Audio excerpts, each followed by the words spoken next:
အဖေအမေကပေးစားလိုက်လို့ဇနီးမောင်နှံ2 ယောက်ငကိုကတခါမှမမြင်ဘူးလက်ထပ်လိုက်ရတယ်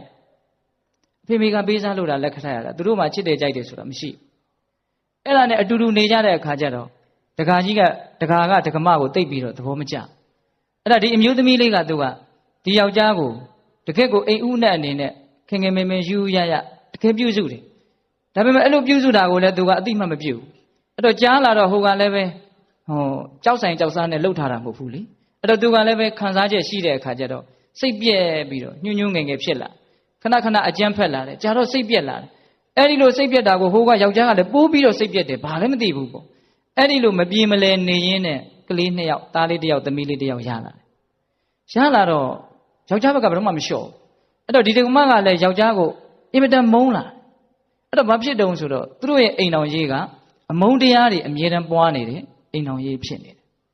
အဲ့ဒါမေးဖေးကိုလည်းမပြောရဘူးအိမ်တော်ကြီးပျက်စီးသွားမှာကိုလည်းသိကြောက်တယ်အဲ့ဒီလိုနဲ့ဒီတကာကဒီတက္ကမကိုဘယ်တော့မှနားလည်းမပေးတော့တက္ကမဖြစ်တဲ့လူကစိတ်ပြက်ရင်စိတ်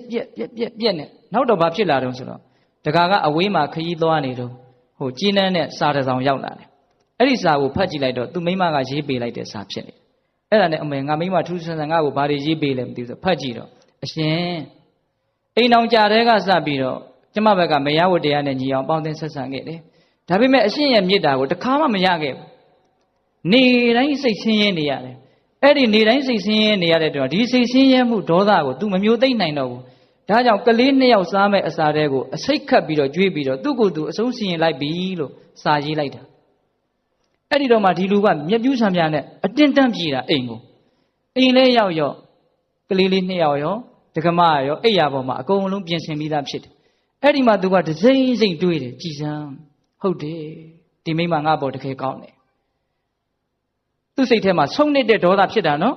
အဲ့ဒီမှာ तू လုံးဝတရားနဲ့တရားဆိုတာလဲသိပြီးတော့ तू နားလည်မှာမဟုတ်ဘူးလေအဲ့တော့ဘလို့မှသူ့မှာအဖြေမရှိဘူးအဖြေမရှိတော့ဘာအောင်ဆိုခါးကြားမှာထိုးထားတဲ့တနတ်နဲ့သူ့ကိုယ်သူအဆုံးစီရင်လိုက်တယ်ဘယ်သူကောင်းတယ်လဲဘယ်သူမှမကောင်းတော့ဘူးအဲ့ဒီလိုအားလုံးပြည့်စည်သွားတဲ့အခြေအနေဇိုးကြီးတစ်ရက်ကိုဖြစ်လာအောင်ဘယ်သူကလက်တယ်တရားခံမှွေနှောက်ပြစ်လိုက်တယ်လဲလို့မေးရင်ဒေါသကမှွေနှောက်ပြစ်လိုက်တာအဲ့ဆိုတော့ကြီးကအဲ့ဒါလေးကိုရေးပြထားတယ်အဲ့ဒီဒေါသဒီဘာကြောင့်ဖြစ်တယ်လဲအမျက်ကြောင့်ဖြစ်တာဒါကြောင့်မကျေနပ်မှုအသေးလေးတွေကိုဘယ်တော့မှသိမ့်မထားနဲ့အဲ့ဒါတနေ့အန်ရပေးလိမ့်မယ်သဘောပေါက်တယ်နော်အဲ့ဒီအမျက်ကသီးမခံခြင်းကြောင့်ဖြစ်တာဒါကြောင့်တော်တော်တန်တန်ဟာကိုသီးခံရမယ်သီးခံရင်အမျက်မဖြစ်ဘူးအမျက်မဖြစ်ရင်ဒေါသမဖြစ်ဘူးဒေါသမဖြစ်ရင်ဒေါသကြောင့်ဖြစ်ပေါ်လာမဲ့ဆိုးကျိုးတွေရှိတော့ကောင်းတယ်နော်ဒီကိစ္စမိုက်မြ